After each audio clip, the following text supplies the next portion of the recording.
This Road Scholar program was based in Naples, Florida for 4 nights and on Sanibel Island for 1 night.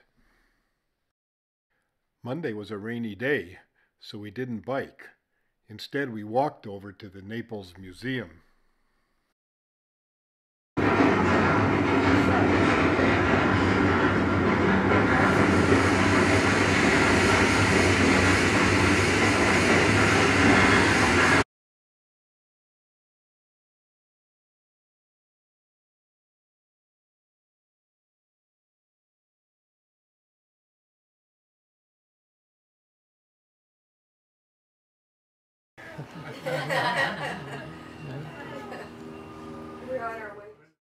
Later, we were driven over to the Conservancy of SW Florida. Yeah.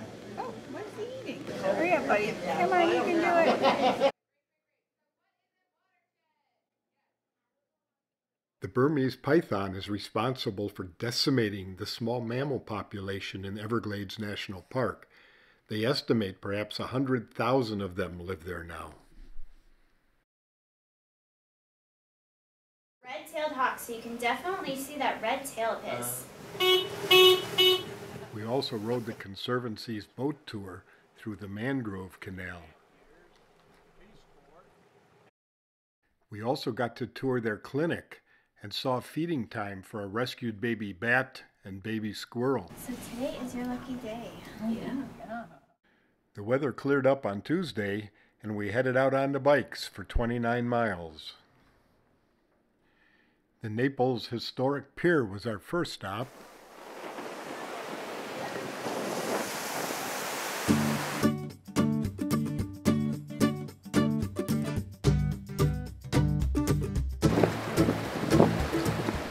And then we biked north against a fierce 20-mile-per-hour wind to Barefoot Beach Preserve in Bonita Springs, home of the endangered gopher tortoises. They won't even see me.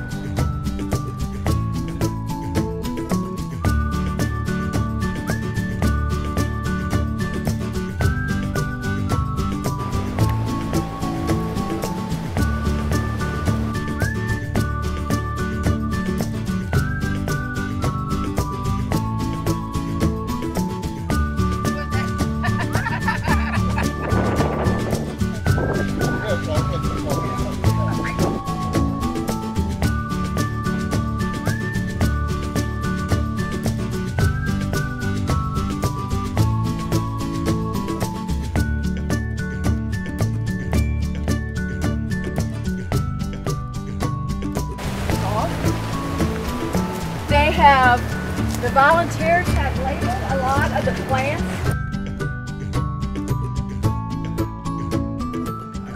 This is why I jokingly call it my PowerPoint. You know, this is Florida, and you all get copies of this, by the way. To take home. So it's we're over here in Naples. You know, over here, right straight across is Fort Lauderdale. Miami's down here. You got the Keys. 10,000 islands bridging, fringing the tip of the peninsula. In between here is Florida Bay, of course, Gulf of Mexico. Up here is Lake Okeechobee. But if I was going to do this topographically, it would be more like this. You know, there's a ridge on this side, there's a ridge on this side, and in between it drops down quite a bit. So 10,000 islands up here to Lake Okeechobee is about 100 miles, and there's a 20-foot difference in elevation across there. So incredibly, there's there's something that happens. On this side, the land is about 18 to 20 inches lower. And when you're driving, if you ever get a chance to drive across Miami Trail, which from Naples goes down to Miami like this, and you drive across that road, you'll see it happen. You'll see it when you come out of the Big Cypress Swamp. Suddenly it just drops off, and now you see there's the Everglades. That river of grass, right? Nothing but sawgrass to the horizon. Well, that's a marsh is a flooded grassland. The swamp is a flooded forest. On Wednesday and Thursday, we biked on beautiful Sanibel Island. The myriad bike trails there make it a joy to bike the island.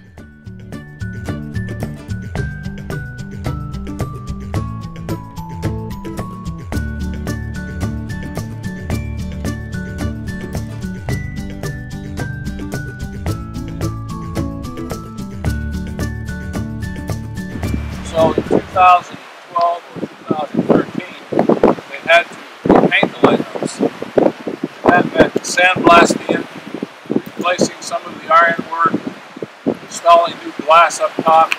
That cost $287,000. Then we biked over to Sanibel Island's Clinic for the Rehabilitation of Wildlife.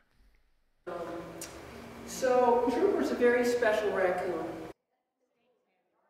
He spent the first 3 years of his life taking all his fluids with an eyebrow. I had to retrain the brain. Then, because he was so weak, we would do pull-ups like this. See how he pulls his legs up? Okay. It took 2 years before he could finally grip my thumbs. He's a swallowtail kite, which is a migratory species of hawk that we get in the United States from about March to July.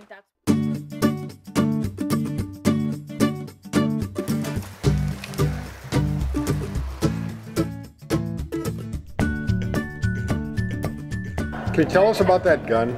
So the gun is called a putt gun or a swivel gun, and they used to put it on the edge of a boat, and then with one shot it would kill 100 birds. Oh. So people were doing this, and Ding Darling, of course being a hunter, believed in taking the resources, but only what you could eat and what you're going to feed your family, and don't be wasteful. Well, it was because of the plume trade. So, you know, many years ago, women's hats, and they're beautiful, they were adorned with these feathers. Feathers were worth more than gold, and so people wanted to use these guns to shoot birds.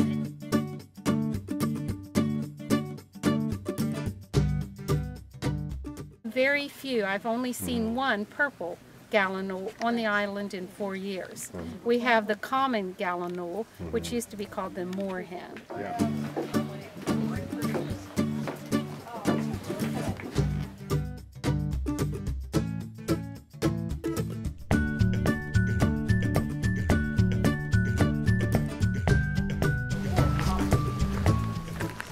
In 1926, this Sears Roebuck catalog home arrived on Sanibel via a barge in 30,000 pieces, and a carpenter assembled it here.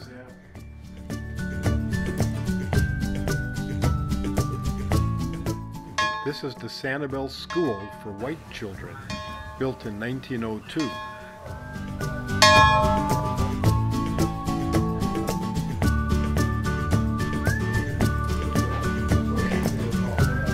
Teddy Roosevelt sat here.